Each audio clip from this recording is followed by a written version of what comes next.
All right, Niko and Nate. This is take two on this one. I did another version of it, so I've seen this. I've made some comments on it, but the audio is totally screwed, and the file size is way too big, so I'm doing it again.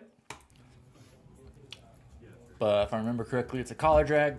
Yeah, and the first thing I wanted to say was when you end up on the ground like this, ideally in a collar drag, you want your torso to kind of be up still, not flat on the ground like this. So then it's easier for you to recover. And then transition where the hand that's grabbing the collar transitions from a pull into a push down. It's tricky, takes some practice, but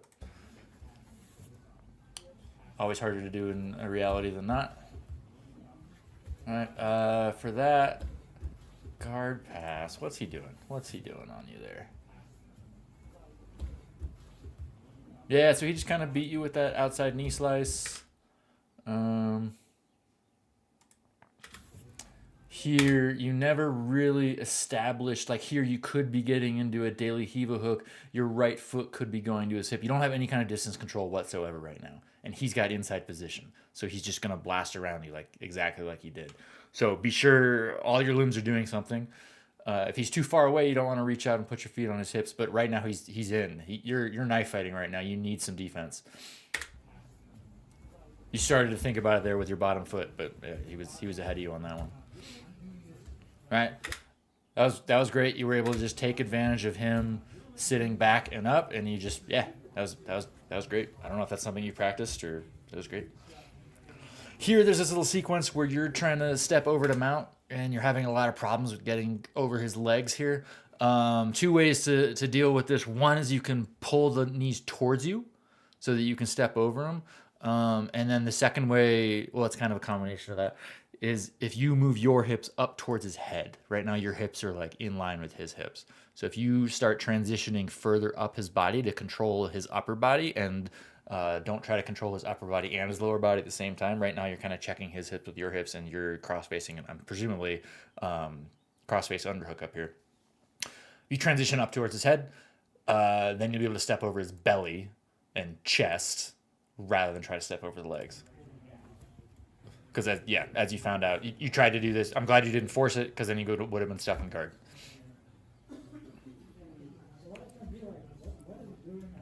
And then here, this is brilliant. I love this, right? You grabbed his arm and pulled it up, and you've got this knee on belly, right? So you can do a bunch of knee on belly attacks, but there's a great opportunity for an arm bar here where you're pulling that sleeve up. If you can take this shin, your shin, and shove it into his armpit so he can't close that, and then you step your left foot over his head, sit your butt down as close to his shoulder as you can. Boom, you got him on an arm bar right there, really tight. So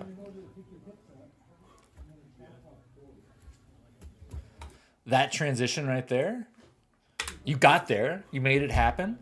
But instead of like picking this foot up and going back over like you did, if you just slide this knee to the ground and then kind of switch your hips, you'll be able to flip this foot through and over his legs. Because right here, that was risky. He was lazy with this foot. He easily could have caught you with that if he was on top of his game a little bit, right? It's good, making space. Yeah, this armbar. Really like the attempt. The reason it fell apart, in my opinion, here looked like you had decent control of the arm you were armbarring. You had wrist control here, but the distance control, right? This leg needs to be in his armpit, hooking and pulling him in close, right? See how it's like up here? You don't have anything controlling him at this point. You've probably pretty much lost the elbow. You hold on to it a little bit longer than you should. Um, just trying to hope, right?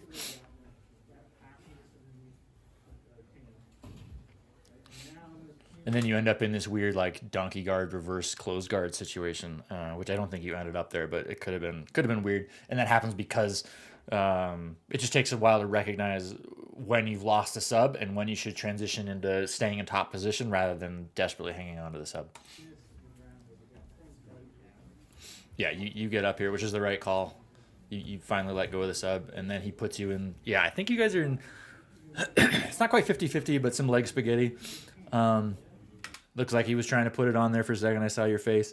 Um, Here, my comment was your hands aren't doing much. And it could be you don't know necessarily what to do, but like especially your right hand in this case, it's just kind of floating around, hanging out. Yeah, take this hand, push his legs off, do something with it. And then I think here you're in 50-50. It's it's a little bit hard to tell. But then, yeah, you back out. You're like, screw this leg spaghetti. Get to something you know, which is, I'm always going to advocate for that. Back into side control. Going for that Americana wrist lock. Right. Recognize that that knee's in the way. Nate. What are you doing, Nate? You're on the bottom. You're not trying to hug him.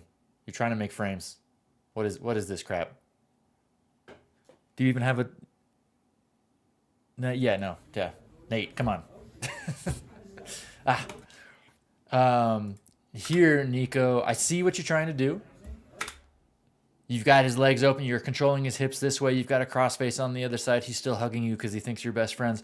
And then you step this foot over his leg.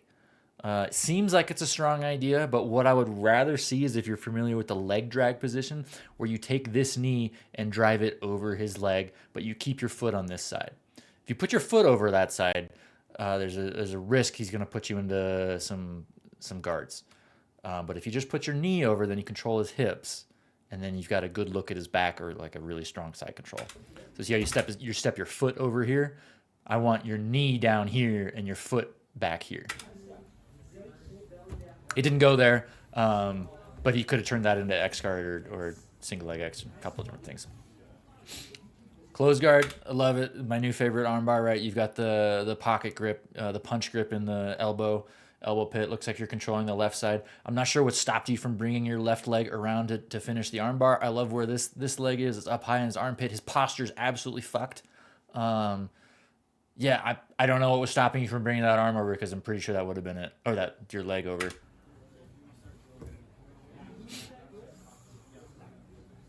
But love the attempts. Still controlling that arm. Great. His posture's his down. All right, and then Nate's going to try to go into his thing. And then you wound up with this sweep. Oh, because you still got this arm controlled. Yeah, it's kind of a little scissor sweep. Love it. And then you guys go out of frame for a hot minute. Can't really tell what happens here. You reset. And then, yeah, here, both people are sitting. One person should get up, either onto their feet or into combat base. It doesn't really matter who it is. In a tournament, if both people are sitting down and one person stands up, that's considered a sweep.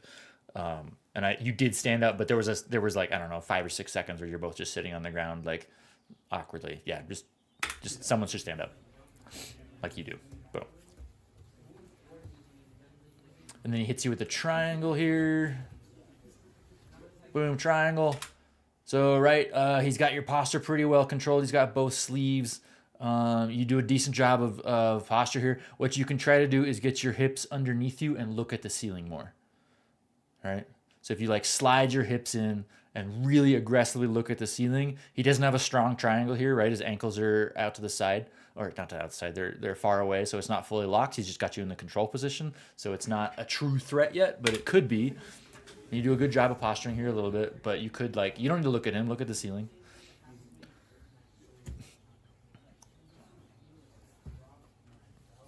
Yep. You get over that triangle, so good job there.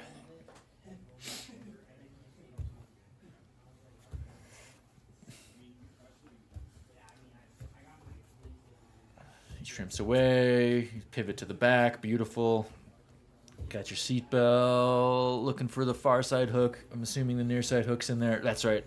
And then, yeah, the face of Niko intensity. And then you go for this rear naked choke. I'm not sure what the leg situation is here. If you can on rear naked chokes, you've got this hand on your bicep, it looks like. He's turned into you, so it's going to be tricky to finish. But if you can, get this hand and feed it behind his head. Right here, you're relying... if he can reach up rather than pulling down on your bicep here, which is the normal response, like it's the get me the hell out of here response. If he reaches up and grabs this arm and pulls it down, he can alleviate a ton of pressure on the rear naked choke. That's one of the reasons why you put it behind their head, so they can't pull it down in front of you. And then it looks like it's on his jaw. Like, you get the tap, it's fine. But yeah, this arm is very vulnerable. Not vulnerable to attack, but like vulnerable for his defense. But yeah. And you guys chat. I think that was it. Oh, surely you did go in there. But yeah, overall, a couple things to clean up, but looking good. Love it, Niko.